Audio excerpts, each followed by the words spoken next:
خانم گل منگولیای تو خونه. سلام میمونه. حالتون چطوره؟ امیدوارم حالتون عالی باشه، خوب، خوش، خورم. عذرخواهم بابت صدای گرفتم، ولی اینقدر ذوق داشتم برای این ویدیو نمیتونستم صبر کنم که باشه بعداً حالم بهتر شه. گفتم همین امروز براتون ضبط کنم. داستان امروز داستانیه که اسمشو همتون شنیدید، ولی شاید هیچ کدومتون و شاید حداقل 80% داستان واقعی این دو نفر رو ندونید، ولی اسمشون رو یا خلاصه از داستان رو شنیده باشید. من داستانشون مختصر ولی نزدیک به کامل براتون تعریف کنم. داستانی نیست جز قصه لیلی و مجنون. چند صد قرن پیش مردم عربستان به صورت قبیله‌ای زندگی می‌کردند. یکی از این قبایل هم قبیله‌ای به نام بنی عامر بود. هر قبیله‌ای دارای حاکمی بود. قبیله بنی عامر هم یه حاکمی داشت که در جوانمردی بی همتا و هنرمندی در همه جا مشهور بود، اما هیچ بچه‌ای نداشت و همیشه به پیشگاه خداوند مهربان دعا می‌کرد و شب و روز با خدا راز و نیاز می‌کرد تا خداوند کریم به او پسری هم مانند مروارید درخشان بخشید. پدرش اسم او را قیس نامید. قیس پسری بسیار زیباروی در میان دیگر قبایل بود.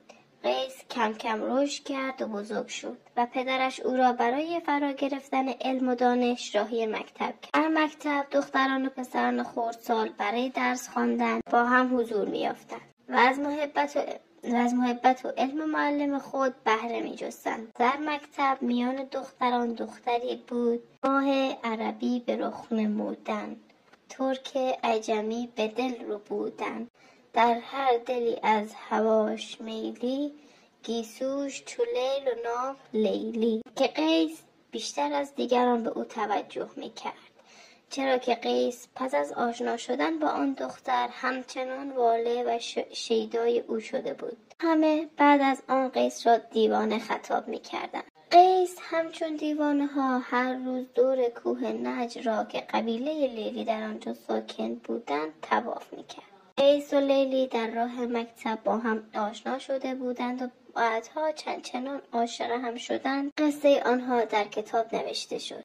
آنها ابتدا عشقشان را از همه مخفی کردند، اما از آنجا که عشق هرگز نمیتواند در پستوی دل مخفی بماند، لذا آن دو رازشان برملا شد و داستان عشقشان در همه جای این دنیای بیکران پراکنده شد. لیلی از یک خانواده پولدار و شناخته شده بود و برای همین پدرش برای تنها دخترش آرزوها داشت و هرگز حاضر نبود دختر زیبا و یکی دانه‌اش را به هر کسی بدهد، آن هم قیس، پسری که هیچ چیز در دنیا نداشت و تنها دارایی‌اش یک دل عاشق و مهربان بود که آن هم با تمام وجودش در عشق لیلی گم شده بود. قصه عشق لیلی و مجنون در همه جا فاش شده بود و همه قبایل از این راز خبر داشتند.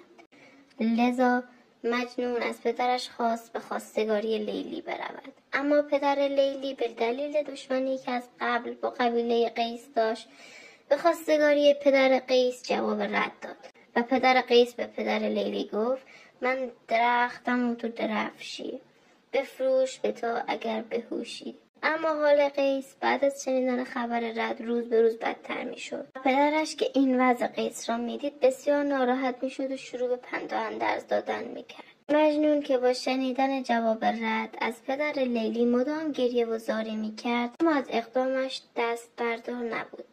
اما قبیله لیلی هم بیکار نمی نشستند و او را آزار و اذیت می کردند و در آخر مجنون مجبور به فرار شد. مجنون قصه ما که درمانده شده بود و شخصی به نام نوفل را برای بار چندم به خواستگاری لیلی فرستاد.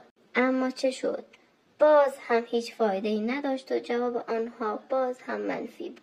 پدر مجنون وقتی که پسرش را در آن حال می دید بسیار غمگین و ناراحت می شد.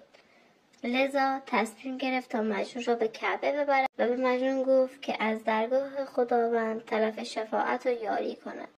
مجنون نیز اینگونه با خدای خود شروع به سخن گفتن کرد که از عشق به غایتی رسانم، کوه ماند اگر چه من نمانم. یا رب تو مرا به روی لیلی، هر لحظه بده زیاده میلی. از عمر من آنچه هست بر جای، بستان و به عمر لیلی افزای. خواهر گلم برای شوهر به قول خودم شوشو بعد که مثل مجنون پیدا کنه اینجوری بخوادت. من حالا این بی پول بودنش هم که زیاد خوب نبوده، ولی خب تو این دور و زمونه اون عشق خیلی مهمه.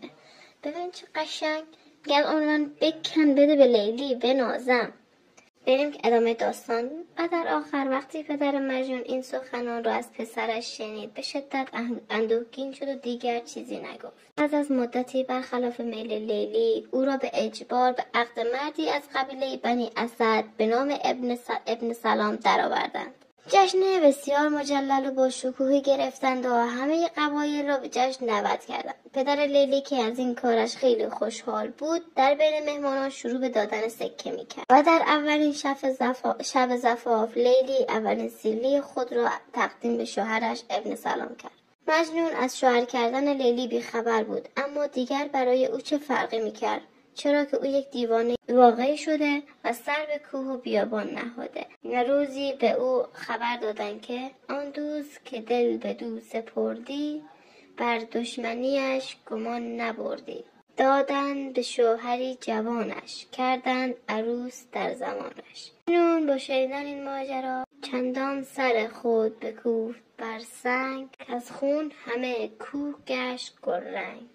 افتاد میان سنگ خاره، آن پاره و جامه پاره پاره. مجنون بعد از شنیدن خبر ازدواج لیلی دیوانه تر از قبل شد. حالا دیگر هیچ رمقی برایش نمانده. پدرش برای تسلی دادن پیش او آمد تا شاید بتواند دل آشفته پسرش را کمی تسکین دهد. این کار پدر کمی مؤثر واقع شد، چرا که دل اندوهگین مجنون با سخنان پدر کمی آرام شد. ولی از بخت بد مجنون پدرش که تنها حامی او بود برای همیشه مجنون را تنها گذاشت و به دیار حق شتافت. حالا قیس علاوه بر درد عشق خود باید از دوری پدر نیز مینالید.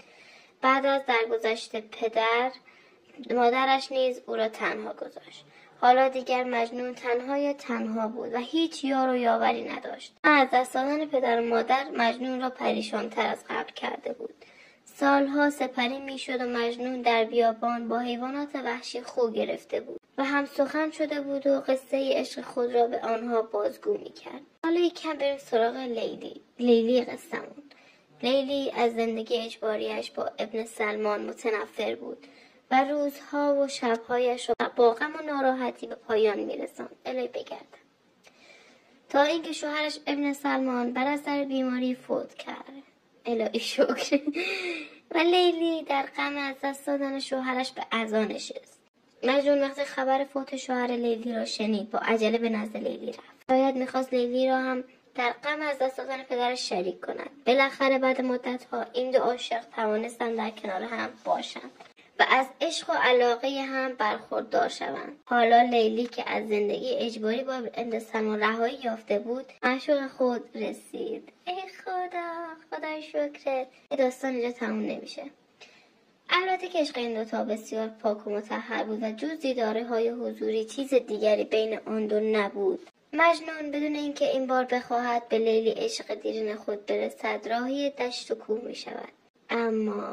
اما دریغ و حسرت که زمان نگذشت که لیلی بیمار شد و در واپسین لحظات زندگیش چنین گفت: گو لیلی از این سرای دلگیر، آن لحظه که می برید زنجیر.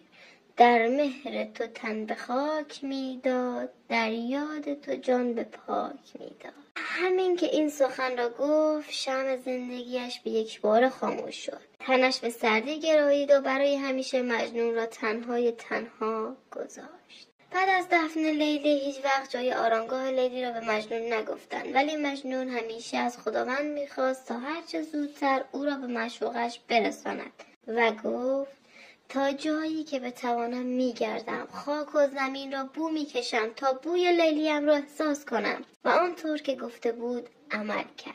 آنقدر گشت تا آرامگاه معشوقش را پیدا کند. مجنون به طرف آرامگاه لیلی رفت و این شعر را در وصفش سرود: بیتی 2 3 زار برخوان، اشکی 2 3 تلخ برافشاند.